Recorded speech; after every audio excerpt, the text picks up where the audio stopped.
बेटियाँ, जी हाँ। अक्सर मैं आपसे बात करती हूँ बेटियों के बारे में। हमारी बेटियाँ बहुत ही नाजुक होती हैं, मानसिक तौर पर भी और भावनात्मक तौर पर भी। और शायद भगवान ने उन्हें बहुत ही ज़िम्मेदार भावनाओं से पैदा किया होता है। हम कहीं अपनी बेटियों को वो सब नहीं ज्ञान दे पाते हैं या हम वो सब नहीं सिखा पाते हैं जो उनके व्यक्तित्व के लिए बहुत ज़रूरी है। आप कुछ भी ना करें परंतु अपनी बेटियों को शिक्षा ज़रूर दें और उन्हें इतना आत्मनिर्भर बनाएं और इतनी आत्मशक्ति दें कि वो जीवन के किसी भी मोड़ पर अपने आप को अपने हालातों से लड़ सकें, ना कि उन हालातों से डर कर आत्महत्या जैसे काम करें। अपनी बेटियों को मजबूती दें जिससे उनका भविष्य बने। और दूसरा, हमारी बेटियां एक परिवार की नींव होती हैं, हमारे स्वयं के परिवार की भी और दूसरे के परिवार की भी। अब यहाँ पर जब वो दूसरे के परिवार की निर्भरता पर आती हैं तब हमें देखना होता है कि बेटियों को कौन से संस्कार दिए जाएं जिससे वह अपने उस गृहस्थ आश्रम को सही से चला सकें। अच्छी शिक्षा होना तो बहुत ज़रूरी है ही, क्योंकि जीवन की आज ज़रूरत है और पहले भी थी, परंतु कुछ कारणोंवश अक्सर लड़कियों को शिक्षित ज़्यादा नहीं किया जाता था। अब जिम्मेदारी जब लड़की दूसरे परिवार में जाती है तब उसकी जिम्मेदारी बहुत अधिक बढ़ जाती है। अब उसका अपना जीवन जो होता है वह तो शायद बदल जाता है पूर्ण रूप से ही। उसका रहना सहना खाना पीना सब चीज़ें उसके व्यक्तित्व में बदल जाती हैं। अब यहाँ पर हमें क्या करना चाहिए कि जिससे बेटियाँ उस व्यक्तित्व के अंदर जाकर स्वयं को ढाल सके। और दूसरा, हमारे बेटों को भी ये शिक्षा होनी चाहिए और हम लोगों को भी, जो हम परिवार हैं, जो समाज चला रहे हैं, उन परिवारों की सबसे बड़ी जिम्मेदारी ये है कि जब हमारे घर में हम किसी की बेटी लेकर आते हैं तो उसकी मानसिक स्थिति को भी समझें, उसकी भावनाओं को भी समझें। कहीं पर भी हमें ये नहीं सोचना चाहिए कि ये परिवार के अंदर एक नया सदस्य है। जी हाँ, वो नया सदस्य तो ज़रूर है, परंतु है तो आपका अपना।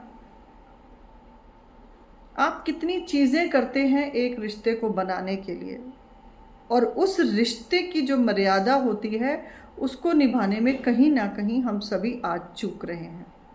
आज भी देखिए बहुत सारी ऐसी पारिवारिक समस्याएं सामने आती हैं जहाँ पर लगता है कि हमारा दौर तो बदल गया, हमारी सोच तो बदल गई, परंतु हमारा संस्कार आज के दौर के अंदर भी वही दकियानूसी और वैसा ही रूढ़िवादी है कि आज घर के अंदर जो बहू आई है उसकी अपनी कोई आज़ादी नहीं है।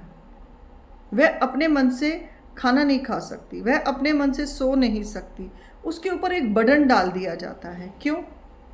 क्या वह एक इंसान जो आपकी ज़िंदगी के अंदर एक आधारशिला बनकर आई है, आप यदि उसकी नींव को पक्का नहीं होने देंगे तो उस आधारशिला के ऊपर कैसे एक अस्तित्व बनेगा और एक कैसे परिवार निर्माण करेगा। बहुत बड़ी जिम्मेदारी है वैवाहिक बंधन। तो यहाँ पर उस बंधन के अंदर जब नया सदस्य आता है उसको रमने दें, उसको थोड़ा सा खुला रखें, बंदिशों में ना उसके ऊपर डाल दी जाए कि इतने बजे उठना है, ये करना है, वो करना है। दौर बदल रहा है, मैं ऐसा भी नहीं कह सकती कि जो मैं बात कह रही हूँ वो हर परिवार पर निर्धारित होगी, पर हाँ, कहीं ना कहीं जहाँ लड़कियाँ अपनी मर्जी कर रही हैं वहाँ परिवार भी उस शोषण का शिकार हो जाते हैं कि जहाँ लड़कियाँ अपनी मन मर्जियाँ कर रही हैं वो भी चीज़ें गलत हैं। यहाँ दोनों पहलुओं की अगर हम बात करें तो लड़कियों के लिए भी ये बात है कि वो भी एक परिवार में जाएं तो उसे अपना ही परिवार समझें, उनको अपने ही माता पिता समझें, क्योंकि यह बात बहुत स्पष्ट है और कहा गया है हर धर्म के अंदर, या ये कहिए कि नारी के अस्तित्व को जो बांट दिया जाता है ना, कि एक मायका और एक ससुराल। इन दो भागों में जब लड़की को बांट दिया जाता है तो लड़की यहाँ कश्मकश में हो जाती है। अगर विवाह के बाद उसका परिवार उसको समझ नहीं पा रहा या वो खुद कुछ कारणों से उस जगह को संभाल नहीं पा रही है, तो आप देखिए कि मायका तो उसके लिए पराया हो जाता है। तो ये लड़कियाँ किस तरीके से अपने आप को उस परिवार में ढालें, हमें मदद करनी चाहिए परिवार के सदस्यों को, उस नए बच्चे को।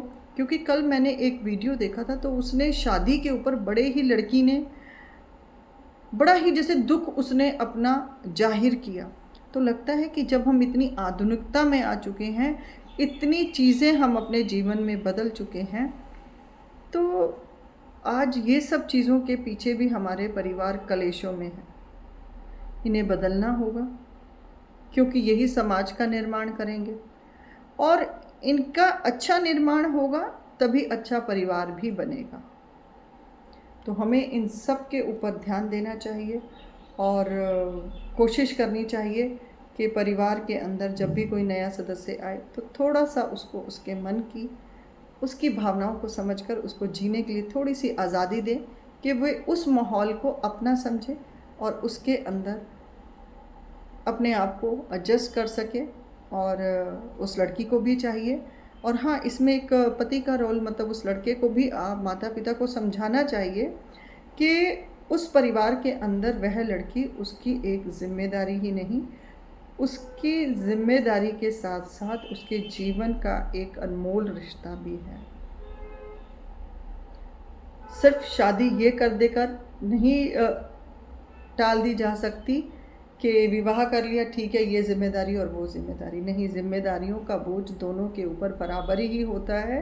इसलिए हमें बदलते हुए दौर के अंदर आज की जनरेशन जो भी कुछ समस्याओं में आ रही है, उन समस्याओं को दूर करते हुए हमें यह देखना होगा और परिवारों के अंदर वह सद्भावना और विकास करना होगा उस नई सोच का कि जैसे हम किसी बहू को लेकर नहीं आ रहे, हम एक घर के अंदर जैसे हम अपने घर के पौधों की रक्षा करते हैं, जब कोई नया पौधा लेकर आते हैं हम उसको सींचते हैं, उसको पानी देते हैं, खाद देते हैं, धूप से बचाते हैं, अधिक बरसात से बचाते हैं, तो इसी तरह से उस रिश्ते की भी हिफाजत हमें उसी तरह से करनी पड़ेगी जिस तरह से हम अपने घर की चीज़ों की करते हैं या पौधों की करते हैं।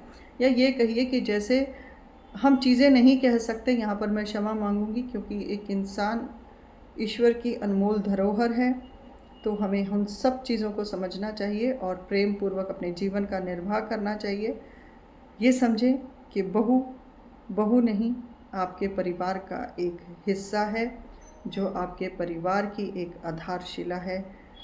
तो बहू को बहू ना समझें, उसे एक नए सदस्य की तरह घर में उसका स्वागत करें और उसको संभलने का वक्त दें। धन्यवाद।